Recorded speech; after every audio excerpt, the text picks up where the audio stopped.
یہ بہت پرانے زمانے کی بات ہے۔ راجپوتانے کے ایک خوبصورت شہر میں ایک نیک دل اور انصاف پسند بادشاہ حکومت کرتا تھا۔ اس کے دور میں رعایا بہت خوش تھی۔ امن و سکون کا ایسا عالم تھا کہ شیر اور بکری ایک ساتھ پانی پیتے تھے۔ ہر طرف خوشحالی اور چین تھا۔ اس بادشاہ کا ایک ہی بیٹا تھا جسے سب راجکمار کہہ کر پکارتے تھے۔ راجکمار نہایت سمجھدار، نیک دل اور ہر فن میں ماہر رکھتا تھا، لیکن چونکہ وہ اکلوتا تھا اس پر بے حد لاڈ پیار کیا گیا، جس کی وجہ سے وہ ضدی بن گیا تھا۔ وہ جس چیز کا ارادہ کر لیتا اسے پائے بغیر چین نہ لیتا۔ ایک دن کی بات ہے، راجکمار شکار کے لیے جنگل گیا ہوا تھا۔ شکار کے بعد جب وہ واپس لوٹ رہا تھا، باقی سپاہی اور شکاری پیچھے رہ گئے۔ راجکمار گھوڑے پر سوار بہت آگے نکل آیا۔ چلتے چلتے اسے شدید پیاس لگی۔ اس نے ارد گرد نظریں دوڑائیں تو اندازہ ہوا کہ وہ کسی دھوبیوں کے محلے میں آ چکا ہے۔ ہر طرف کپڑے دھل رہے تھے اور سوکھ رہے تھے۔ اچانک اس کی نظر ایک مکان کی چھت پر گئی۔ ایک حسین لڑکی اپنے لمبے کالے بال دھو کر سکھا رہی تھی۔ راجکمار اسے دیکھتا ہی رہ گیا۔ اس نے اپنی زندگی میں کبھی اتنی خوبصورت لڑکی نہیں دیکھی تھی۔ یوں لگ رہا تھا جیسے کالے بالوں کے درمیان چاند سا چہرہ چمک رہا ہو۔ لڑکی نے بھی راجکمار کو دیکھا، فوراً اپنا دوپٹہ سنبھالا اور چھت سے نیچے اتر گئی۔ راجکمار جیسے ہوش میں آیا، اسی لمحے اس کے ساتھی اور نوکر پہنچ گئے اور راجکمار کو مجبوراً واپس محل لوٹنا پڑا، مگر اس کے دل و دماغ سے وہ حسین چہرہ ہٹنے کا نام نہ لے رہا تھا۔ اس نے اپنے خاص ملازموں کو بھیج کر اس لڑکی کے بارے میں معلومات حاصل کیں تو معلوم ہوا کہ وہ ایک دھوبی کی بیٹی ہے۔ یہ خبر سن کر بھی راجکمار کی محبت کم نہ ہوئی بلکہ ضد میں بدل گئی۔ وہ بستر پر لیٹ گیا، کھانا پینا چھوڑ دیا اور اعلان کر دیا کہ اگر اس لڑکی سے شادی نہ ہوئی تو وہ جان دے دے گا۔ 3 ہفتے گزر گئے۔ راج کو جب یہ سب معلوم ہوا تو وہ سخت پریشان ہو گیا۔ وہ اپنے بیٹے کی ضد سے واقف تھا، جانتا تھا کہ وہ جو ٹھان لیتا ہے کر کے چھوڑتا ہے۔ راجا نے گاؤں کے بزرگ اور عقل مند مکھیا کو بلایا اور مشورہ مانگا۔ مکھیا، جو بہت وفادار اور تجربہ کار آدمی تھا، بولا، ابھی راجکمار کو نہ روکیے، اسے اپنی مرضی کرنے دیجیے۔ جوانی کی ضد ہے، 2 دن اس لڑکی کے ساتھ رہے گا تو خود سمجھ جائے گا، پھر آپ کسی راجکماری سے اس کی شادی کروا دیجیے گا۔ بادشاہوں کی تو کئی رانیاں ہوتی ہیں، یہ بھی ایک کونے میں پڑی رہے گی۔ راجا کو یہ بات سمجھ آ گئی۔ اسی وقت اس نے راجکمار کو بلوایا اور کہا، ہم تمہاری ضد اور خواہش کو دیکھتے ہوئے تمہیں اجازت دے دیتے ہیں کہ تم اس لڑکی سے شادی کر سکتے ہو۔ راجا نے دھوبی اور اس کی بیوی کو محل بلوایا۔ وہ دونوں ڈرتے ڈرتے محل میں حاضر ہوئے کہ نہ جانے کیا خطا ہو گئی کہ راجکمار نے انہیں بلایا ہے، مگر راجکمار نے بڑی سنجیدگی سے کہا، ہم تمہاری بیٹی سے شادی کرنا چاہتے ہیں، فوراً تیاری کرو۔ راجکمار سمجھ گیا تھا کہ دھوبی اور اس کی بیوی خوشی سے اس کے قدموں میں گر جائیں گے، شکریہ ادا کریں گے، لیکن ایسا کچھ نہ ہوا۔ وہ دونوں سنجیدہ ہو گئے اور کہا، راجکمار، یہ تو ہماری خوش نصیبی ہے، مگر ہم اپنی بیٹی سے پوچھ کر جواب دیں گے۔ یہ سن کر راجکمار کو سخت غصہ آیا۔ اس نے دل میں کہا، میں اس غریب کی بیٹی سے شادی کر رہا ہوں، یہ میرے احسان مند ہونے کی بجائے مجھے کہہ رہا ہے کہ بیٹی سے پوچھ کر بتائیں گے۔ لیکن چونکہ وہ دل سے اس لڑکی کو چاہنے لگا تھا، اس نے غصہ ضبط کر لیا اور بس اتنا کہا، یاد رکھو، ہمیں انکار سننے کی عادت نہیں ہے، اگر انکار کیا تو تمہارے پورے خاندان کو قید خانے میں ڈال دوں گا۔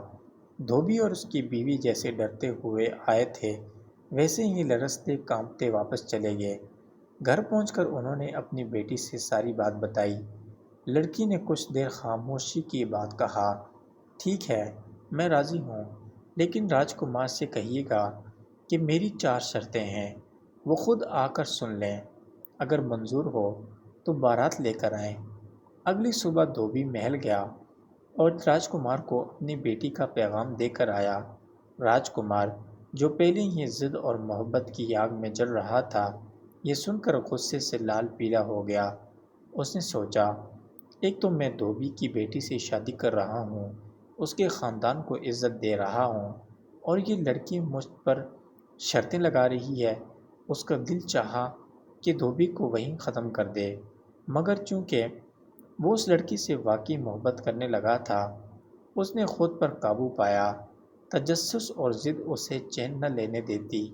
وہ سوچنے لگا، آخر ایسی کون سی شرطیں ہیں جو یہ لڑکی مجھ جیسے شہزادے کے سامنے رکھنا چاہتی ہے؟ چنانچہ وہ خود دھوبی کے ساتھ اس کے گھر پہنچا۔ وہ گھر نہایت سادہ تھا، صرف 2 کمروں پر مشتمل۔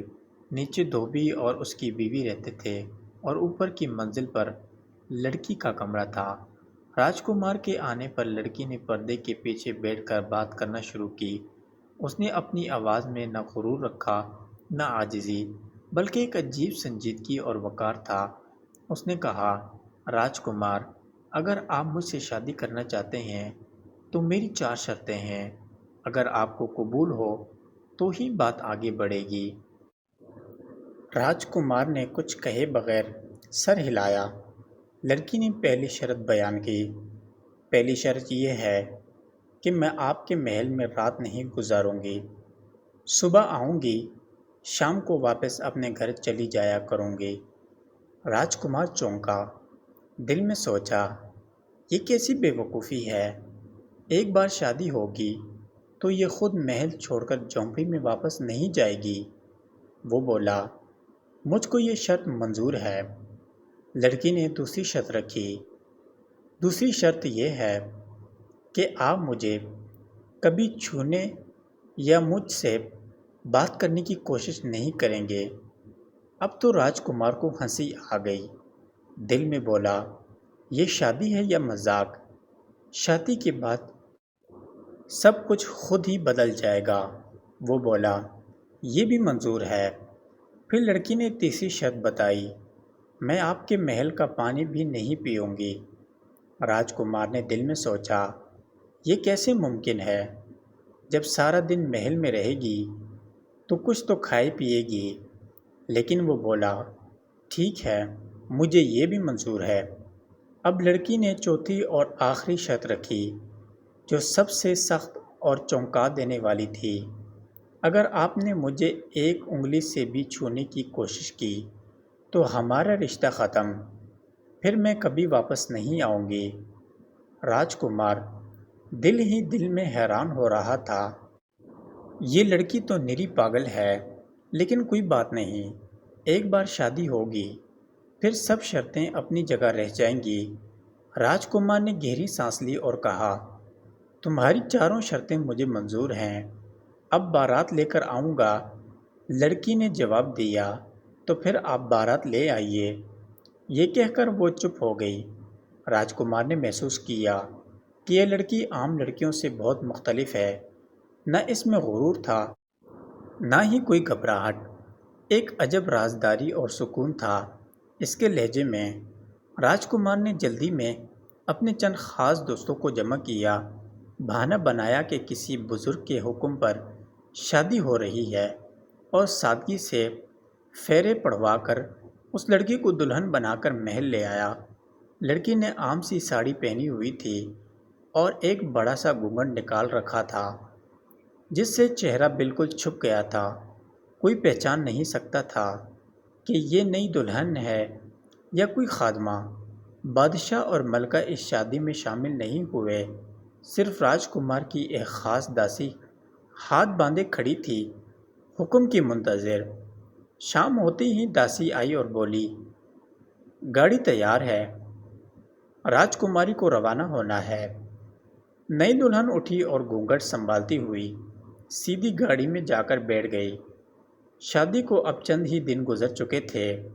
ہر روز صبح نئی دلہن گھونگھٹ نکال کر محل آتی، کمرے میں جا کر خاموشی سے بیٹھتی اور شام ہوتے ہی بغیر ایک لفظ بولے واپس چلی جاتی تھی۔ نہ راجکمار سے نظریں ملاتی، نہ کسی سے بات کرتی۔ محل میں ہر طرف چگمگیاں ہونے لگیں، کیا واقعی یہ راجکمار کی بیوی ہے؟ یہ تو نہ کسی زیور میں ہے، نہ محل کے طور طریقے سیکھے ہیں، اور یہ روز شام کو واپس کیوں جاتی ہے؟ راجکمار اندر ہی اندر جھنجھلا رہا تھا۔ ایک طرف اس کی ضد، دوسری طرف اس کی بے بسی۔ وہ روز دلہن کا چہرہ دیکھنے کی کوشش کرتا، مگر وہ کبھی اپنا گھونگھٹ نہیں اٹھاتی۔ جب بھی وہ کچھ کہنے کی کوشش کرتا، وہ خاموش رہتی۔ اور وہ آخری شرط، اگر تم نے مجھے چھوا تو میں ہمیشہ کے لیے چلی جاؤں گی۔ یہ شرط راج کمار کو روک دیتی تھی۔ شروع میں اس نے سمجھا تھا کہ یہ سب وقتی ہے، مگر مہینے گزر گئے اور دلہن کی عادت میں ذرا تبدیلی نظر نہیں آئی۔ چھٹے مہینے میں ایک رات راج کمار نے تھک ہار کر پوچھ ہی لیا، آخر تم کون ہو؟ تم شادی کے بعد بھی مجھ سے ایسے برتاؤ کیوں کرتی ہو جیسے میں تمہارے لیے اجنبی ہوں؟ دلہن نے کچھ نہیں کہا، بس اتنا بولی، وقت آنے پر سب جان جائیں گے۔ یہ جواب اور بھی الجھا دینے والا تھا۔ راج کمار نے اس رات دل ہی دل میں فیصلہ کر لیا، کل میں اس کا گھونگھٹ خود ہٹا کر دیکھوں گا، کچھ بھی ہو جائے۔ اب میں مزید برداشت نہیں کر سکتا۔ اگلے دن جب وہ کمرے میں آیا، دلہن ہمیشہ کی طرح فرش پر آلتی پالتی مارے بیٹھی تھی، گہرا گھونگھٹ نکالے ہوئے۔ راج کمار آہستہ سے آگے بڑھا، دل کی دھڑکنیں تیز ہو رہی تھیں۔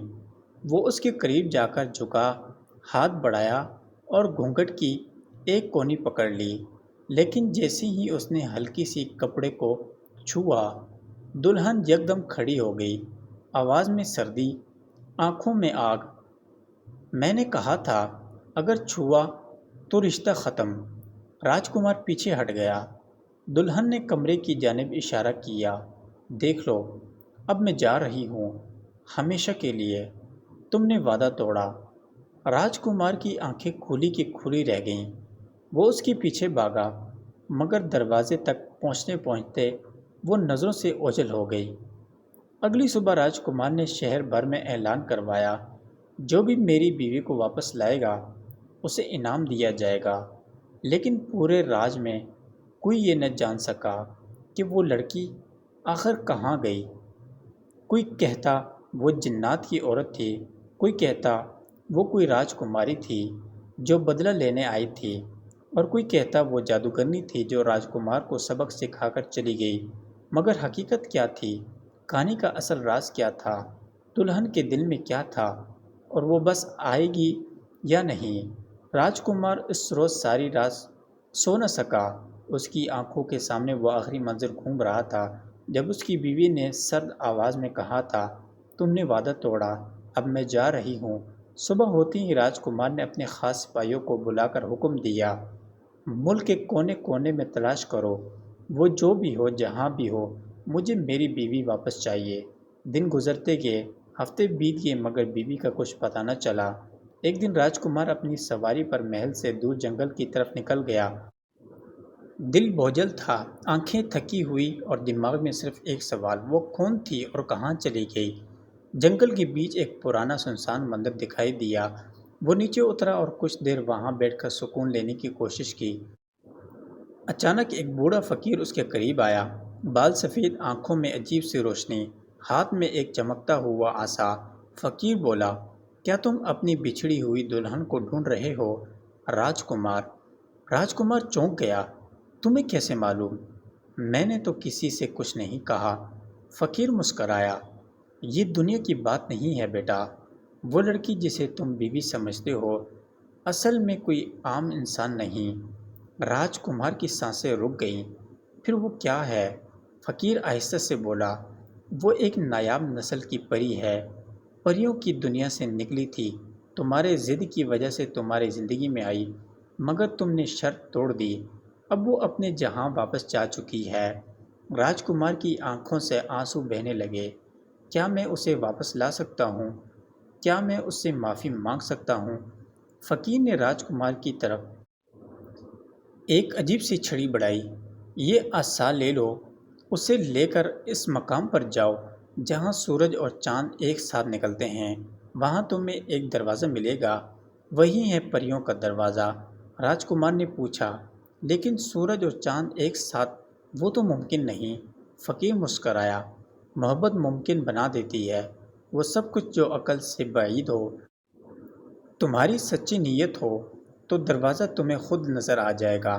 راجکمار نے عصا لیا، فقیر کو سلام کیا اور اپنی نئی منزل کی طرف چل پڑا۔ ادھر پریوں کی دنیا میں وہ لڑکی جو اب اپنی اصلی روپ میں نور الہدیٰ کہلاتی تھی، اپنے تخت پر بیٹھی آسمان کو تک رہی تھی۔ اس کی آنکھیں بھی نم تھیں۔ کاش وہ میرا دل سمجھتا، کاش وہ میرے لمس کے بغیر بھی مجھے پہچان لیتا۔ راجکمار نے فقیر کی دی ہوئی چھڑی مضبوطی سے تھامی اور محل واپس آئے بغیر سیدھا مشرق کی طرف نکل پڑا، جہاں اسے وہ عجیب و غریب مقام ڈھونڈنا تھا جہاں سورج اور چاند ایک ساتھ نکلتے تھے۔ جنگلات، پہاڑ، ندیاں اور اندھیرے راستے، یہ سفر آسان نہیں تھا، مگر دل میں جو تڑپ تھی وہ ہر تھکن پر بھاری تھی۔ دنوں کی مسافت کے بعد ایک شام وہ جب پہاڑوں کے درمیان ایک گہری وادی میں پہنچا تو آسمان کا منظر عجیب سا ہو گیا۔ دھوپ کا رنگ ہلکا سنہری تھا اور چاندنی نرم سی سفید، دونوں ایک ساتھ افق پر چمک رہے تھے۔ راجکمار نے دل ہی دل میں کہا، کیا یہ وہی مقام ہے؟ کیا یہ وہی لمحہ ہے؟ اچانک اس کے قدموں کے نیچے زمین ہلنے لگی، چھڑی خود بخود روشنی سے چمکنے لگی اور پہاڑ کے درمیان ایک سنہرا دروازہ نمودار ہوا جس پر خوبصورت کندہ الفاظ لکھے تھے۔ دروازے نور صرف وہی گزر سکتا تھا جس کا دل پاک اور ارادہ سچا ہو۔ راجکمار کا دل زور زور سے دھڑکنے لگا۔ اس نے آہستہ سے دروازے کی طرف قدم بڑھائے اور جو ہی چھڑی دروازے کے قریب کی، دروازہ خود بخود کھلنے لگا۔ ایک جھماکے کے ساتھ تیز روشنی پھوٹی اور راجکمار کی آنکھیں چندیا گئیں۔ جب اس نے آنکھیں کھولیں تو وہ کسی جادوئی وادی میں کھڑا تھا۔ چاروں طرف پھولوں کے عجیب و غریب درخت، ہوا میں رنگین روشنیوں کی لہریں اور ہر طرف ایسی خوشبو کہ انسان کا دل بے خود ہو جائے۔ یہ تھی پریوں کی دنیا۔ دوسری طرف نور الہدیٰ اپنے محل کے چھت پر تنہا بیٹھی تھی جب اچانک اسے محسوس ہوا کہ زمین ہلکی سی لرز رہی ہے۔ وہ چونک گئی، پھر اس کے قریب ایک خادمہ دوڑتی ہوئی آئی۔ ملکہ عالیہ، پریوں کا دروازہ کھل چکا ہے، کسی انسان نے ہمارے جہاں میں قدم رکھا ہے۔ نور الہدیٰ کے ہاتھ سے پیالہ چھوٹ گیا۔ اس کے دل میں ایک دھڑکن لہرائی، کیا وہ وہی ہے؟ کیا وہ راجکمار یہاں آ گیا ہے؟ ادھر راجکمار وادی کے بیچ ایک پل پر پہنچا تو وہاں ایک عجیب سی دیوار کھڑی تھی جس پر جادوئی زبان میں الفاظ لکھے تھے، اگر تم سچی محبت کی متلاشی ہو تو اپنا سب کچھ قربان کرنے کے لیے تیار ہو جاؤ۔ راجکمار نے بغیر سوچے اپنی تلوار، کپڑے، جوتے سب اتار دیے، بس صرف دل میں نور الہدیٰ کی تصویر لے کر آگے بڑھا۔ دیوار ایک دھماکے سے غائب ہو گئی۔